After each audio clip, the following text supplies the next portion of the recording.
स्थैर्य फलटणकरांचं हक्काचं व्यासपीठ। 2008-9 साधारण इथे एमआयडीसी डिक्लेअर झाली। इंडस्ट्रियल एरिया डिक्लेअर झाल्यानंतर पहिल्यांदा सुरवडी गाव, मी त्यावेळेस गावचा सरपंच होतो। 450 एकर लँड या गावातली ॲक्विजिशन झाली एमआयडीसीला।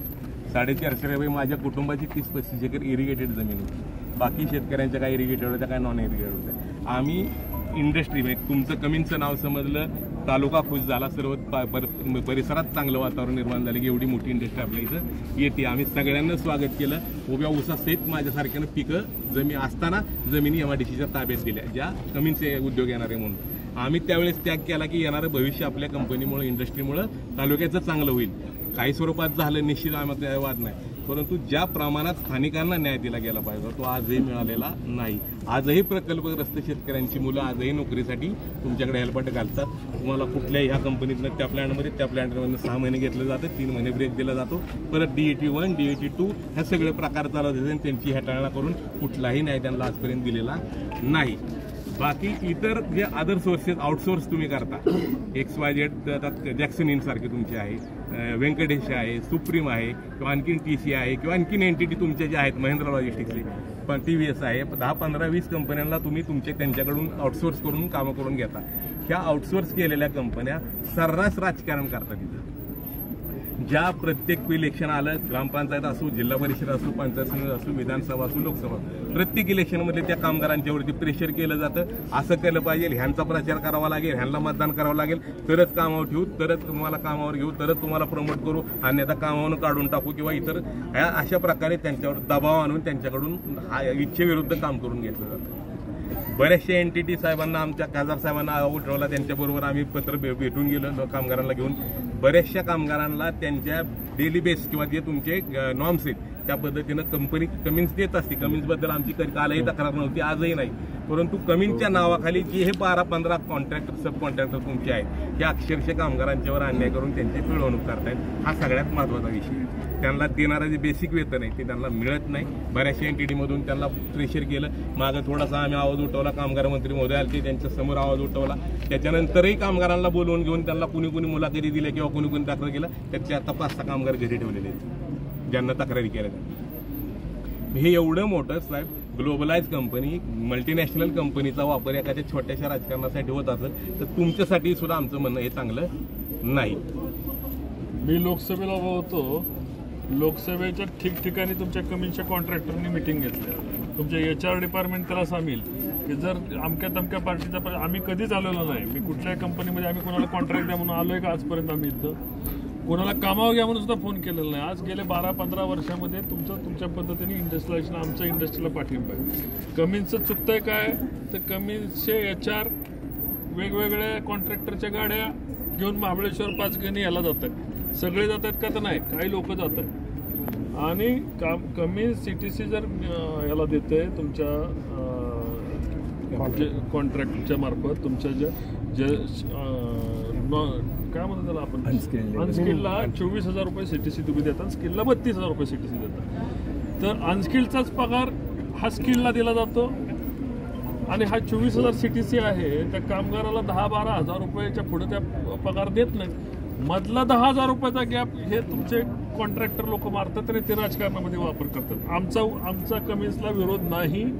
कमिन्स वाढावी, कमिन्सचे उद्योग यावेत, इथल्या लोकांची जी भरकट चालली ह्या प्लॅन्टवरनं त्या प्लॅन्टला हे होता कामा नये। कुठंतरी कामगारांना, आम्ही सगळ्यांनी इथं आलं, कुठंतरी कामगारांना स्टॅबिलायझेशन झालं पाहिजे। लोकांना इथली जे काम करणारे त्यांना समाधान मिळालं पाहिजे। समाधान मिळत नाही। आज 10-10 हजार रुपये त्यांचे पगार खातायत। 32,000 रुपये पगार स्किलला दिला जातो, त्यालाही जर 10,000 रुपये, अनस्किलला पण 13,000 रुपये। हे जे काय विषमता चाललेली आहे आणि पॉलिटिकल कमिन्सचा जे वापर चाललेला आहे हे आता आम्ही सहन करून घेणार नाही। तुमच्या याच्यामध्ये सगळ्या कमिन्सच्या याच्यामध्ये एवढी मोठी कंपनी पण एवढा मोठा भ्रष्टाचार आहे। स्क्रॅपमध्ये एक मेहता नावाचा माणूस आहे, तो स्क्रॅप उचलतो आणि तालुक्यामधल्या इथं आमच्या राजकारणामध्ये पैसे देतो। तुम्ही कमिशनचे कर्मचारी त्याला सामील आहे, कुठलं टेंडर आलं काय आलं, एकाच माणसाला तुम्ही इथल्या लोकांना संधी द्या ना। जेवण पुरवठ्याची एकाला संधी द्या, क्लिनिंगची इथल्या लोकांना संधी द्या। आमचं त्याच्यामध्ये काय नाही की आम्हाला कुठलं युनियन करणे नाही, या भानगडीत आम्हाला काही इंटरेस्ट नाही। मला सांगा त्या एकाच तुम्ही तुमचे कॉन्ट्रॅक्टर चेक करा, एकच माणसाला मॅनेज होऊन काम देतो. ही आज आमची सुरुवात आहे. आज तुम्हाला आम्ही प्रेमाने सांगायला आलेलो आहे. कामगार मंत्र्यांच्या बरोबर मीटिंगला घेऊन प्रेमाने आज त्यांना सांगितलं, आम्ही जेव खाऊन नाश्ता घालून त्यांना सांगितलं. जर कामगाराला सांगायला आलं की बाबा ह्याचा तुतारीचाच प्रचार करायचा, नाही तर तुला घरी बसू, आम्ही कसं सहन करायचं? आम्ही आलो का इथं गेटवर की तुमच्या गेटवर की ह्याचा प्रचार करा, ह्याला मदत करायला सांगा, त्याला राजकारणात घ्या, ह्याला कामाला घ्या, अमक्या तमक्या ग्रुपच्या चिठ्ठ्या आणायच्या तरच त्याला कामाला. हे बंद होणार आहे का नाही? आम्हाला तुमच्याकडनं उत्तर पाहिजे. हे बंद होणार आहे का नाही? आम्ही शहानिशा नाही, शहानिशा काय करायचे? आत्ता कामगारातले बोलवून घ्या, त्यांना किती पगार दिला जातो विचारा. आता मी तुमच्या बरोबर येतो आज प्लांटमध्ये, आपण सगळ्यांना विचारू किती पगार केला जातो. आमचे 5-10 लोक येतात, आपण प्लांटमध्ये जाऊ. नाही त्यांना त्या लोकांना किती पगार दिला जातो विचारा, कशी पिळवणूक केली जाते ते विचारा. आमच्या आजची भूमिका आमची कमिन्स बरोबर आहे. कमिन्स सगळा कायदा पाळते. आम्ही कमिन्स कुठं काय करते असं आमचं म्हणणं नाही. कमिन्स कुठेही नावाखाली जे चाललंय, कमिन्सच्या नावाखाली जे तुमच्या लोकांना हाताशी, कमिन्सच्या एम्प्लॉयला हाताशी धरून जो भ्रष्टाचार चाललाय तो भ्रष्टाचार थांबवण्यासाठी आमची भूमिका आहे. तर तुम्ही तुमच्या फ्लोअर शॉपला आपण जाऊ, जे अनस्किल कामगार आहेत त्यांना बोलवा आणि त्यांनी सांगावं मला की आम्हाला 24,000 पगार दिला जातो, 32,000 रुपये स्किल कामगाराला पगार दिला जातो. त्यांनी सांगावं आम्ही आमचं आंदोलन माघार आहे आमचं. जॅक्सनीने ना त्यांचं तर खूप गोंधळ चाललाय. 10-12 हजारात पोरांना कामाला लावते. बाकी सर नवीन आम्ही ठीक आहे, एम्प्लॉयमेंट ज्याला गरज आहे तो एम्प्लॉयमेंट येतोय, काम करतोय, कामाला लागतोय. कॉन्ट्रॅक्ट असेल किंवा कंपनी एम्प्लॉय असेल किंवा तुमच्या असोसिएट असेल. आज वेंडर कोडला आम्हाला जर एखादा सप्लाय, एखादी जर काम हवं असेल तर तुमच्याकडनं आलं तर आमचे जुने वेंडर आहेत, आमचे हे आहेत, आमचे तेच, आमचे एस्टॅब्लिश आहेत, 10 वर्षापासून बिझनेस आमच्यावर करत. तेच सगळे जर वेंडर तुम्हाला इकडे आणायचे होते तर आमचा इतर स्थानिकांचा उपयोग काय सर? आम्हाला बिझनेस मिळणार काय? आम्ही कुणाकडे जायचं बिझनेससाठी? एखादं XYZ आम्हाला काम पाहिजे म्हणून नाही, ते आमचे जुने वेंडर आहेत, 10 वर्षापासून आमचं त्यांचं रिलेशन. आम्ही वेंडर बदलू शकत नाही, नवीन वेंडर कोड काढता येत नाही. आता इथं तुमच्या गाड्या लावायच्यात, घ्या ना इथल्या तालुक्यातल्या लोकांना तुमच्या 400-500 गाड्या. नाही दादा, आता तुम्हाला माफी मागतो तात्या म्हणायचं, आम्हाला आत्ताच परवानगी द्या, आम्ही आज बघू, वाट बघू, 8 दिवस वाट बघू. आमच्या ह्यात बदल नाही झाला. स्थानिकांना आम्हाला बिझनेस एम्प्लॉयमेंट मिळालीच पाहिजे, नोकऱ्या जर मिळाल्याच पाहिजे. पण आमच्यासारख्यांना उद्योगांना, ज्यांना उद्योग करायची ताकद आहे त्यांना उद्योग कधी मिळायचे, काम कधी मिळायचे. नाही मिळाले तर आम्ही हे सगळं बंद करणार आहे. तुमच्या समोर तुमच्या परवानगीनं बोलतो. नाही चालून देणार आम्ही, जमिनी आमच्या. आणि पहिली MIDC महाराष्ट्रातली स्वतः संमती शेतकऱ्यांची दिली, स्वतः यांच्या उपस्थितीखाली एका दिवशी 450 शेतकऱ्यांच्या सह्या घेतल्या. तुमचे चेअरमन टीम ऑल्सो स्वतः आले होते तिथं. आमच्या मीटिंग प्रायमरी झाली, नंतर तळोलीकर साहेब होते. त्यांना आम्हाला त्यावेळेस इतकं मोटिवेट केलं, प्रमोट केलं. आम्ही त्यांना सिन्सिअरली आजही रिस्पेक्ट करतो. कमिन्स परत सांगतो, कमिन्स विषय आमचा वादच नाही, परंतु कमिन्सच्या नावाखाली कमिन्स सगळ्यात महत्वाचं बोलायचं कोणाला. तुमचा एकही PR नाही, बोलायचं कोणाला. प्रत्येकाला आम्ही फोन केला, ती रिस्पॉन्सिबिलिटी माझी नाही, ती रिस्पॉन्सिबिलिटी माझी नाही. तुम्ही ह्यांच्याशी बोला, त्यांच्याशी बोलायचं कोणाला. बरं, एक सिनियरचा नंबर आहे नाही म्हणजे आम्ही देऊ शकत नाही, आमच्या पॉलिसीत नाही. सर आम्ही कम्युनिकेट करायचं कोणाशी, आमचे प्रॉब्लेम शेअर करायचे कोणाशी. आत्ताच्या आत्ता किंवा ॲज अर्ली ॲज पॉसिबल तुम्ही एक PR अपॉइंट करावा, जो लोकल आमचे सगळे प्रश्न समजून घेईल, कम्युनिकेट करेल. दादा कॉन्ट्रॅक्ट पहिली रद्द करा. ते कॉन्ट्रॅक्ट ज्यांनी घेतलेत ना लेबर कॉन्ट्रॅक्ट, ते पहिली रद्द झाली पाहिजे. सगळे लेबर पूर्ण राजकारणासाठी वापरले जातात. व्हेरिफिकेशन आजच्या आज तुम्ही करा आणि कॉन्ट्रॅक्टर रद्द करा. जे कॉन्ट्रॅक्टर इथिकल प्रॅक्टिस ठेवतील त्या लोकांना घ्या. कुणाला घ्या तुमचं, आम्ही कोणाला सांगणार नाही की यांना कॉन्ट्रॅक्ट द्या, यांना द्या. कुणाला घ्यायचं त्याला नॉन पॉलिटिकल कॉन्ट्रॅक्टर पाहिजे की ज्यांनी तुमच्या तो काम करतोय तुमच्या कष्टाचं, पण त्याचं मत कुणाला द्यायचं जर तुमच्या कॉन्ट्रॅक्टर सांगायला लागले तर आम्ही कसं चालून देऊ? आम्ही नाही चालून देऊ शकत. कमिन्स सर्वसामान्यांसाठी आहे, 2-10 कॉन्ट्रॅक्टरसाठी कमिन्स नाही आहे. ही संकल्पना घेऊन ह्या तालुक्यामधल्या शेतकऱ्यांनी कमिन्सला मदत केली. एक विशिष्ट 10-15 साहेब, आता हा माणूस 22 एकर जमीन एकट्याची, एकच मुलगा आहे.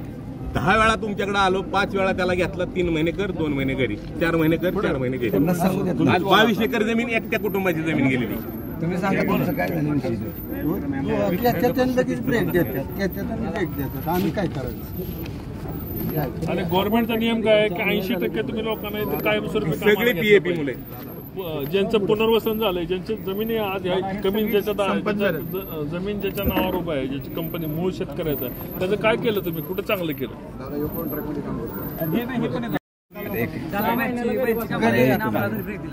तू कोणत्या कॉन्ट्रॅक्टरकडे बाबा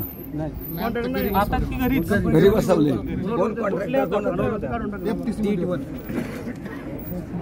याच्यावर फोर्सफुली आपण MIDC झालं, लोकांनी नोकऱ्या दिल्या मिळतील अशा पद्धतीने सांगितलं. ह्या माणसाने जमीन दिली 21 एकर, स्वतःची काळी आई दिली, आणि त्याला जर नोकरी, उद्या त्याच्या पोराला सुद्धा नोकरी नाही, आणि 4 वर्ष राहायला पडा घालतोय. हे बरोबर नाही ना. हे याचं काय करणार आणि किती वेळात तुम्ही आम्हाला याचं उत्तर देणार ते सांगा. 4 वर्ष काम केलं कॉलेजमध्ये, DA-1 केलं कंप्लीट झालं, आणि त्याच्यानंतर PHPला वेगवेगळ्या DA-2च्या आम्ही तिथं 10 ते 15 मॅडमशी बोललो मी, आशा मॅडमशी. तर ते बोलल्या हो तुमचं काम करू पण आणि लक्षात घ्या काय होतं, असंतोष वाढत गेला तर पब्लिक आज तुम्हाला प्रेमाने सांगते, नंतर व्हायलंट होईल. व्हायलंट झालं की तुम्हाला, आणि याचे रिफरकेशन तुम्हाला अमेरिकेपासून सगळं भोगावं लागेल की जर शेतकऱ्याची पिळवणूक होत असेल, लोकांच्या पगारात ते पैसे खात असेल, आणि तुम्ही नुसते बघत असाल. I don't know who ever it responsible, कोण तुमच्या कंपनीत त्यांना सामील आहे, कोण पैसे खाते, तुम्हाला शोधलं पाहिजे. कॉन्ट्रॅक्टरची पिळवणूक करणारे कोण पैसे खाते? आणि ही आमची भूमिका नाही, कर्मचारी सांगेल. पगार किती तुझा? पगार 13,000. कधीपर्यंत होतो तू? 13,000 रुपयाला पगार आहे. ह्याच्या स्लिप चेक कर, असल्या स्लिप मोबाईलवर चेक कर. कुठनं देतात त्याला? ह्याच्यासाठी 24,000 रुपये दिले, 11,000 रुपये ह्या पोराचे खाल्ले जातात. बरं, तुमच्याकडे 13,000 पगार नाही हे तर तुम्हाला मान्य करावं लागेल. तुम्ही तर रूल फॉलो करताय. तुम्ही काय साहेब बोलत नाही? तुमचा CTC किती आहे सांगा मला. बोला ना तुमचा सीट. तुम्ही नुसती मान हलवू नका. ऐका, कसं होतंय पब्लिक, तुम्ही जर चुकीच्या तुम्ही 24,000 पगार देता का? तुम्ही 24,000 रुपये पगार देता ना CTC देता का? मुद्दा साहेब आम्ही मिनिमम वेजेस प्रमाणे देतो. किती पण किती आता मला तिथे बघायला लागतील साहेब. आपण you are a labour officer, you should know how much you are going to give. You are a labor officer. You can't answer like this way. तुमच्या HRच्या टीमने 24,000 रुपये आम्ही मिनिमम CTC देतो म्हणून सांगताय, आणि तुम्ही म्हणताय मी बघून सांगतोय. तुम्ही नंदीबाईलासारखे माल आणू नका, आमचं डोकं गरम होईल. कॉल लावा आणि विचारून घ्या ना साहेब, 2 सेकंदाचा काम आहे. लावा ना call. Why are you not giving perfect answer? Don't support anyone. लावा ना फोन तुमच्या. कुणालाही सपोर्ट करू नका, कुणालाही कव्हर करू नका. नाही फोन लावून आम्हाला सांगा ना.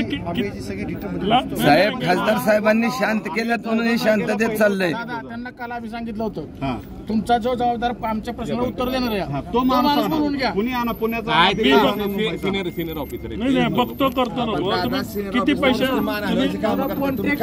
आता सिनियर ऑफिसर पगार माहिती पाहिजे ना, मिनिमम वेजेस माहित नाही. कॉन्ट्रॅक्टर जर बदलला नाही त्याच्यापेक्षा तीव्र आंदोलन करून जर कॉन्ट्रॅक्टर 8 दिवसाच्या आत नाहीत बदलले तर. पण तुम्हाला आमची भूमिका आम्ही काल पण सांगितली होती, त्याच्या अगोदर 14 तारखेला पण आपण पत्र दिलं होतं. मग एवढे दिवस भूमिका तुम्हाला सांगून सुद्धा पगार कमी मिळतोय. कमीच्या एकदम चेक ना तुम्ही CTC कायद्याप्रमाणे देता ना, विचारा ना. मग विचारा ना काय देता, सांगा ना सगळ्यांच्या बरोबर. का डोकं गरम करताय? विचारा ना फोन करून किती देता. साधारण तुम्ही जे म्हणताय ना, आम्ही काय म्हणतो ना, तुम्ही काय म्हणता ते सांगा. काय म्हणता? पण किती? मिनिमम वेजेस हे 6 महिने बदलतात ना. हा, मग आता काय आता एक्झॅक्ट आकडा मागचा किती होता? विचारून घ्या ना. मागचा किती होता? आता मला साधारण जे कळतंय ते काहीतरी 20,000 वगैरे. बरोबर ना, म्हणजे इथं 7,000 खाल्लं ना. नाही 20,000 नाही. तुमच्या HRच्या लोकांनी 24,000 सांगितलंय. आता तुम्ही 20,000 म्हणताय. मी रुटीनमध्ये नाही. विचारून घ्या ना साहेब, 2 मिनिटं बघा ना, विचारा ना. आम्ही थांबतो, बसू का? आम्ही बसू का? आम्ही इथं बसतो साहेब. तुम्हाला ज्यावेळेस वेळ मिळेल तेच करू. कंपनीचा जोपर्यंत पगार खरा कळत नाही तोपर्यंत आम्ही हलणार नाही. आम्हाला परफेक्शन मिळावंच लागेल आम्हाला साहेब. बाकी काय नाही. आम्ही खाली बसलो, आम्ही उठणार नाही इथून आता. सांगितलंय का तुम्ही मॅनेज बोलताय का? साहेब तुम्ही हाताने प्रकरण वाढवू नका. जे एवढं चिल चाललंय त्याला कशाला वळण बदलताय? आमच्या लोकांना बघा, आमच्या आसपास बघा, इथं पोलीस यंत्रणा आम्हीच फोन केला. आम्ही कमिशन आहे घातलं, तुम्हाला कमिशन मिळतं घातलं. मग तुम्ही काय असं काय नुसतं मान हलवताय तुम्ही? जे म्हणता साहेब अननेसेसरी तुम्ही काय सिच्युएशन क्रिएट करताय? थांबलीच पाहिजे. अननेसेसरी सिच्युएशन का क्रिएट करताय तुम्ही? गोष्ट करू नका. तुम्ही हाताने करताय. जे होईल यू आर रिस्पॉन्सिबल. आम्ही कॉपरेट करतोय. जोपर्यंत साहेब इथं लोकशाही नाही, हुकुमशाही झाली, हुकुमशाही. तर तुम्हाला परवडणार नाही. हा रणबे आणि आम्ही इथनं द्या त्यांना उठणार 4 दिवस लागू पाहिजे. जर तुम्ही आता आम्हाला जर करेक्ट आन्सर देणार नसाल की तुम्ही शासनाच्या नियमाप्रमाणे किती देणार तेवढंच आम्ही विचारतोय. लावा ना फोन.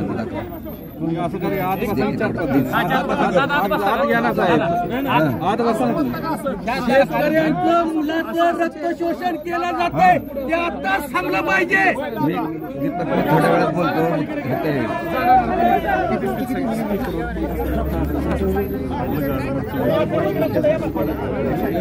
माहिती का 4-5 जण आजपासून ऑफिसला घ्या ना त्याला.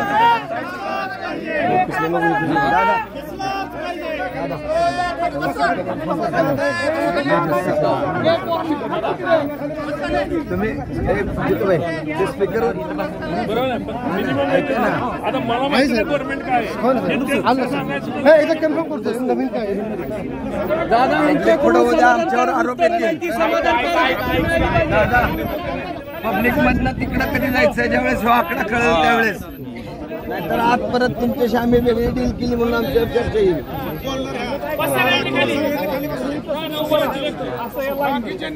खाली बसा, बोलणारे फक्त उभी राहतील. त्या कोपऱ्यात असतील खाली या म्हणा.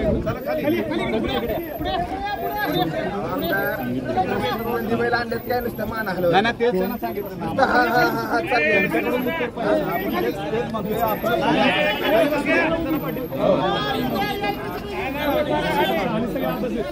आता आमचा मूड काय आहे तुम्हाला निवेदन देऊन जायचं मला. आम्ही तुमच्या नाही. आमची काही क्वेश्चन्स तुम्ही द्या नव्हतं. 2 गोष्टी आहेत. एक, Let public know what we are saying is truth or they are saying is truth. You are the person who can tell the truth. माझ्याकडे लेखी पण आहे तुमचं, त्यामुळे तुम्ही काय नाही मला एक्झॅक्ट साहेब मी काय चुकीचं बोलायचं तुम्ही आता आलेलं व्हॉट्सअप केलं ना तुम्ही. ते करालीत तिकडनं करालीत ते फक्त सांगा ज्या अमाऊंट आहेत त्या. व्हॉट इज द येऊ साहेब येते तुमच्या सगळ्या आम्ही चुकीचं होऊन देणार नाही साहेब. तुम्हाला एवढं येतो नाही चुकीचं आता 10 वर्ष चाललं साहेब. रक्त शोषलं लोकांचं, निम्मा पगार खाल्ला लोकांचा. ही काय पद्धत आहे? आणि कुणाच्या आदेशाने खाल्ला आम्हालाही माहिती. तालुक्याचा लोकप्रतिनिधी यांचे निम्मे पगार खाते कामगारांचे. पॉलिटिकल आम्हाला तुमच्याकडे स्टेटमेंट करायची वेळ आणू नका. तुम्ही तुमच्या गोष्टीवर ठाम उत्तर द्या. आतापर्यंत काय आम्ही आता लेबर कॉन्ट्रॅक्टर पर्यंत बोलतोय. आम्हाला पॉलिटिकल आज बोलायचं नाही. आमचा विषय काय मागं जे झालं ते ठीक आहे, उद्यापासून सुधारलं पाहिजे.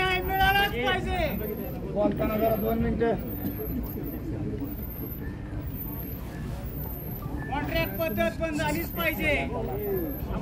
अरे बरं का बोलत्यात दादा जरा एक जुळी आणि पैसे गोळा करायचे तुला सांगते. उठा उठा एक जुळी आणि ठीक आहे. इथं माग घ्या किती कापड पैसे इकडे या पहिले. गोळाच करतो. पैसे गोळा गेटवर ठेवून जाऊ पैसे. तालुक्याच्या नेतृत्वाला पैशाची भीक लागली आहे म्हणून कर्मचाऱ्यांची पैसे खात्यात. आपण सगळे आता ह्या जोडीत पैसे गोळा करू. चिल्लर पैसे त्याला जमतात.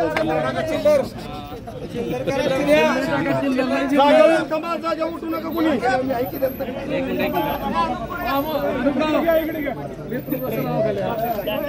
पाठवू मला.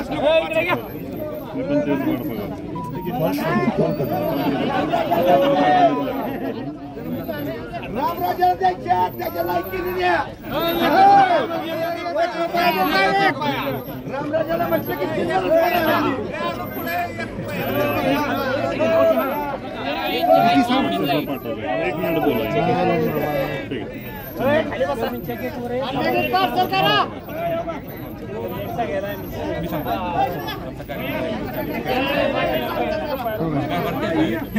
किती सीटीसी सांगा $22,605 आहे आणि अनस्किला मला सीटीसी सांगा. मी इंडस्ट्रियलिस्ट आहे. सीटीसी हे का साहेब हे बेसिक सीटीसी सांगा. हे का ग्रॉस मिनिमम क्रॉसला किती आहे?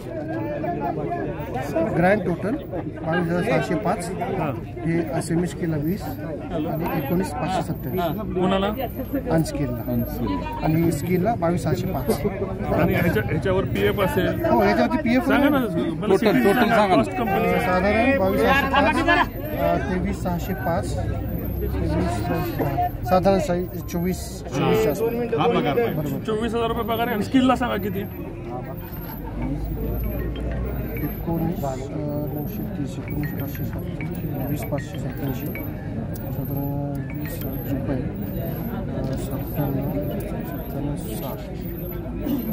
21,800 साधारण. नाही सीटीसी टोटल सीटीसी सांगितलं. स्किलला. अनस्किलचं तुम्ही सांगितलं आता. हे अनस्किलचं आहे आणि स्किलला 24 सांगितलं. ही स्किल्ड आहे आणि हे अनस्किल्ड आहे. बघितलं अनस्किलला किती? साधारण किती सांगितलं? 21 लास्ट फिगर बघा ना. नाही ते सम नाही केली म्हणून मी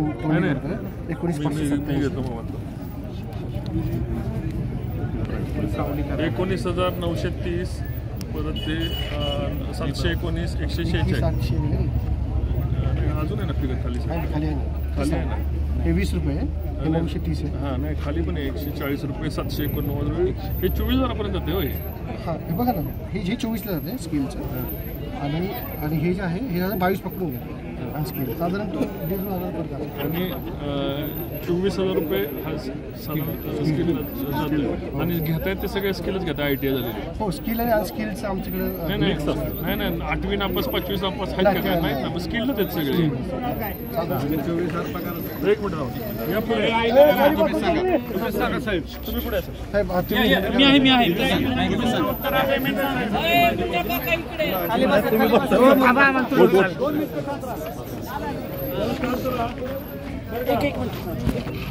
इकडे हो एक मिनिट पुढे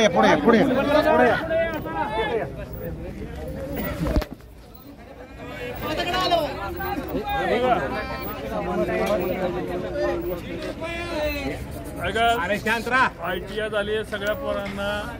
ज्यांचं शिक्षण झालंय ज्यांचं नाही झालंय आपण स्किल्ड आहे अशा लोकांना 24,000 कंपनी मिनिमम वेजेस जोरात सांगा तुम्ही.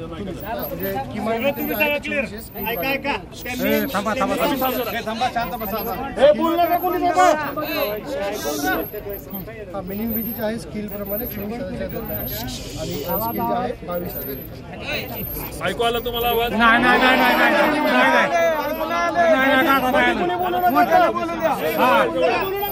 जवळ स्पीकर नाही मोठ्याने बोला. नाही स्पीकर जवळ मिनिमम वेजेस प्रमाणे साधारण 24,000 स्किल लेबरला येतो आणि अनस्किलला 22,000 रुपये. त्यात सगळे तुमचे इनडायरेक्ट डायरेक्ट आहेत PF ग्रॅच्युटी वगैरे जे काही जे काही पेमेंट असतं हे सगळे इन्क्लुडेड. एवढा पगार कामगाराला मिळाला पाहिजे. हा म्हणजे हे जे PF आणि हे कट करून जे येतील ते मिळालं पाहिजे. PF किती 900 रुपये कट करतात ते. हा 900 रुपये कंपनीकडनं 980 कंपनी 1800 कंपनी वेगळी 900 द्यायची. 22+900 त्या कॉन्ट्रॅक्टरचं कमिशन वेगळं ना. हा ते कॉन्ट्रॅक्टर ते सर्व्हिस चार्जेस किती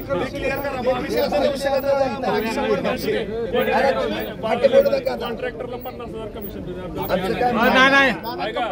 ऐका तालुक्याच्या नेत्याला कमिशन ही वेगळं आहे. गोळा केलंय की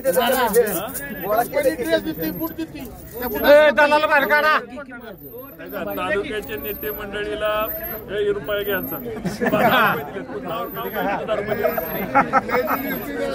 सुरेश कदमचे 10 रुपये तालुक्यातल्या नेत्यांना दिलेत, कामगारांचे खाऊ नका, यांनी 10 रुपये वर्गणी दिलेले आहे. तर आता विषय असा आहे की 24,000 आणि 22,000 रुपये पीएफ वेगळा देते आणि कंपनीच्या कंपनीचा जो कॉन्ट्रॅक्टर आहे त्याला सर्व्हिस चार्ज ह्यातनं तिने कापायचा नाही. सर्व्हिस चार्ज 24,000च्या वरती आहे. बरोबर आहे? तुमच्या सगळ्यांच्या लक्षात आलं, पत्रकारांच्या लक्षात आलं, कंपनीच्या लक्षात आलं. आता आमचं साहेब तुम्हाला निवेदन एवढंच आहे की तुम्ही कॉपरेट करा आणि हा पगार कामगारांना मिळाला पाहिजे. मिळाला काय पाहिजे तुमचं सांगा, मिळाला पाहिजे का नाही मिळाला पाहिजे? जे आहे कायद्याप्रमाणे सगळे मिळाले. ज्यांनी दिला नाही, आता इथं बरेच 13,000 रुपयेवाले आहेत, त्यांचं काय करणार आहे तुम्ही? 9,000 वाले पण आहेत. 9,000 वाले पण आहे, त्यांच्या अकाउंटला येत नाही, त्यांच्या अकाउंटला आले पाहिजे पैसे. ते कंपनीचा जो पगार आहे ना तो त्यांच्याच अकाउंटला मिळाला पाहिजे. त्याच्या खात्यावर दलालांच्या अकाउंटला नाही गेला पाहिजे. दलालांच्या अकाउंटला गेलं नाही पाहिजे, कंपनीच्या अकाउंटला. कमी एकदम ट्रान्सपरंट आहे. त्या गेटला बांधून टाकतील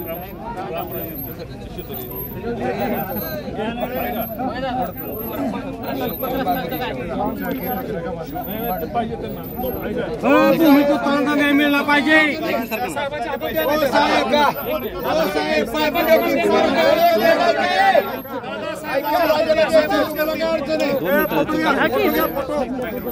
दादा एक मिनिट साहेब वर बघा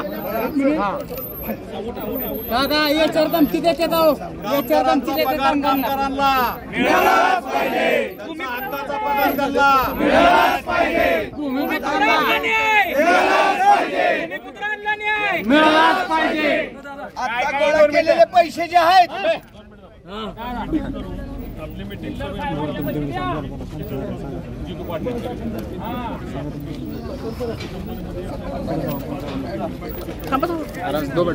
शूटिंग चलो भैया ये शर्यत ना काम करना धमकी देते काय देते काम करून धमकी देते कॉन्ट्रॅक्ट मधल्या देते धमकी बोल की मोठ्यानं बोल.